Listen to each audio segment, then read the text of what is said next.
Here to here? Fine. Here to here. Oh, fine. Okay.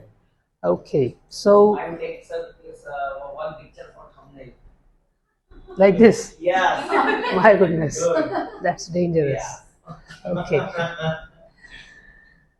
So, one of the problems that most English language learners face is pronunciation, right? Now, there are many complicated ways to learn pronunciation, but the easiest way is to master the English alphabet. Now, you might say, I know the English alphabet, right? Every child knows that English alphabet. But we'll go one step further than that. We'll try to associate every letter with a particular set of symbols. And these symbols are used all over the world for all languages. And that particular set is called IPA, International Phonetic Alphabet. So why do we need to use it in English? Because in English, there is no one-to-one correspondence between a letter and a sound. So one letter can have any sound and sometimes no sound. For example, if you take a letter T, it can be T as in tea, it can be Ch as in nature, it can be Sh as in nation, and it can be nothing in listen. It's silent there. And not just one letter, many letters. If you take the letter U, it may be U as in put, it may be A as in berry, it may be A as in bus, right? Even the first letter A, it can be A as in ability, it can be O as in all, it can be A as in ask, right? It can be A as in able, right? So you can see that a letter does not have a fixed sound. In Indian languages or in many other languages, that is not the case. In Hindi, for example, when you have ka, it is always spoken as ka, whether it is ka or ko or ki, it is ka remains the same, right? In English, that is not the case, and that's why we had to use something which is not part of the English language but a set of symbols, right? So different languages have different sets of sounds. So for standard British variety of English, which we have accepted as a model and which is generally accepted in most countries as a model for language learners. So in that standard British English, which is called RP, RP is a name, received pronunciation, the kind of English spoken in the southern part of England where we have Oxford and Cambridge universities. So that is considered to be the standard English, right, in England. Or we can call it BBC English roughly, right, what you normally listen to on BBC, or King's English, Queen's English. So that is a model. And keeping that in mind, we have 44 sounds in standard British variety of English, 44 sounds. And out of 44 sounds, 24 are consonant sounds and 12 pure vowels and 8 diphthongs, so total 20 vowels. So 44 sounds in English, 24 consonants and 20 vowels, right? Now we will study them in detail later, but right now I just want you to pay attention to individual sounds. Say the first letter of the English alphabet is A. So in phonemic transcription, if you see, it is represented like this, A. It's a symbol, right? And it is called a diphthong. Diphthong means two sounds in one. So A and E, two sounds are put together. So it becomes A, right? A, rain, place, gate. Second is B. So B is a long sound and it is represented by two dots here. Two dots means a long sound in English, in IPA, right? So E, B. The next sound is, the next letter is C. Again the same. Then D, same. Then E, again the same. Now you know what is happening right now is, in your mind you are thinking about sounds, and that is very important. You are not focusing on the letter, now you are focusing on sounds. So that awareness is an extremely important first step actually in pronunciation study.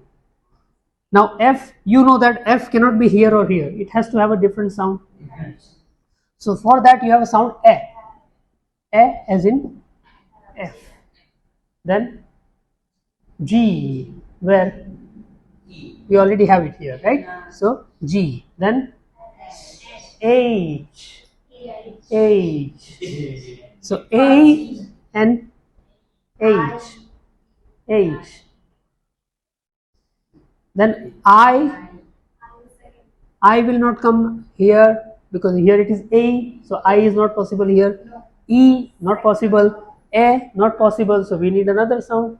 So it is A and E, I, another diphthong, I. So there we have I. Then J, possible anywhere? J, H, J, K, L, not possible here, not possible here, possible here, L, okay, L. I think I should write a small letter, L. Then L, M, not aim, that aim will be different, here it is M. So you can see A sound is in F, L, M, N, N, then O. We need a new sound. So here it is O, A and U together. A and U together, it becomes O. Open your mouth and then O. Open. Not ow but O. Only. Golden. Spoken. He told me. So O is here. O, and then I'll make it smaller. Yeah, okay. Then next P, P, E here. Now you know that P. Then Q. We need a new sound for that. So Oo. This is the symbol for Oo. So Q. Then A. Do we have A anywhere? No. So we need a new sound.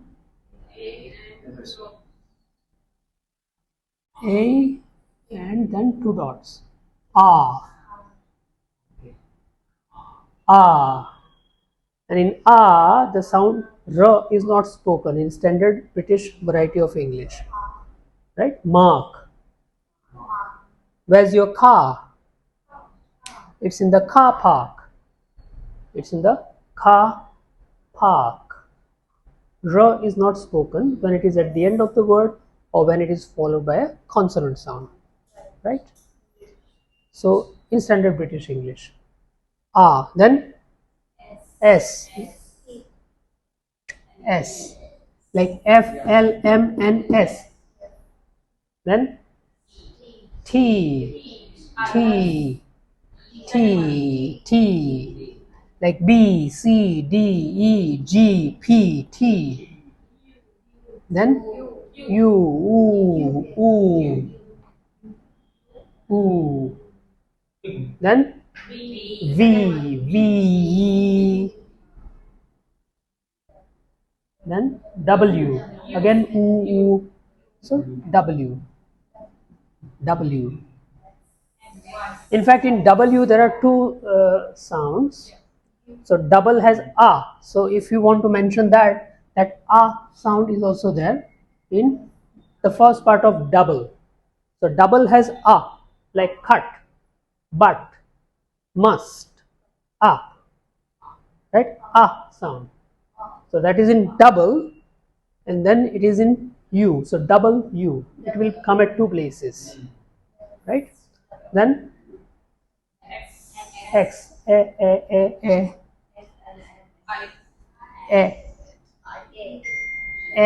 F, L, M, N, S, X. Same sound. Y, Y, Y, Y. W is a consonant, so W is added here, but the vowel sound is I. Y. Then Z. In British, Z. In American, Z. Right? So we will say Z. Z. A.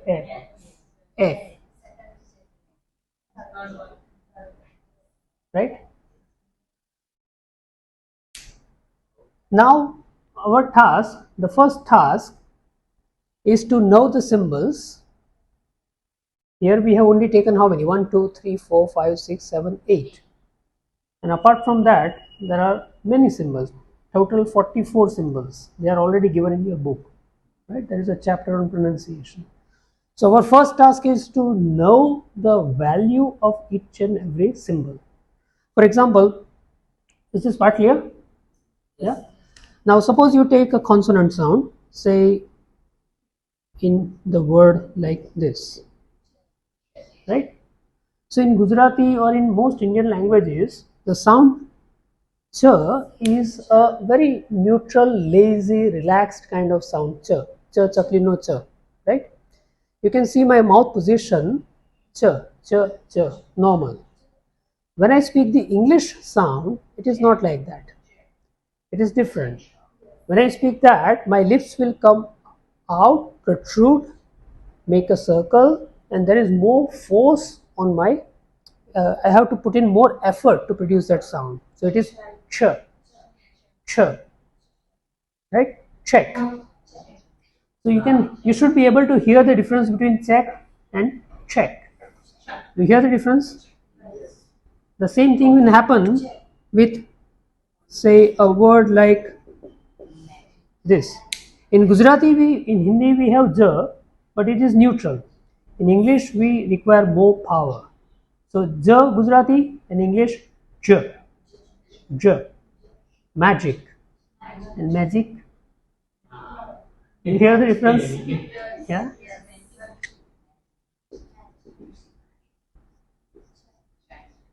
It's not China, it is China. China. China. Right? So like that you need to identify how your mother tongue sounds are different from the standard English sounds. You have to compare. For example, you take a sound, say T. In Gujarati, Hindi, Marathi we have T. In English we don't have T in all the positions. It is slightly different. T, T, T. It is called aspiration. There is a slight touch of her sound after that. T, time. Time, Gujarati. Time. Right? Table. Yeah. So, p, t, and k. These three sounds are aspirated sounds. T, not t, time, not p, pocket. P, purse, practical. And k, copy, not copy, copy. Yeah. In Indian languages, we have letters like k and then the second one. The second one is used usually in this stressed positions when it is stressed. Right? All these will have a touch of H after that. Yeah. So k will become k, compromise, capital. Right? A cross. So, yes, we can pause it now. Yeah.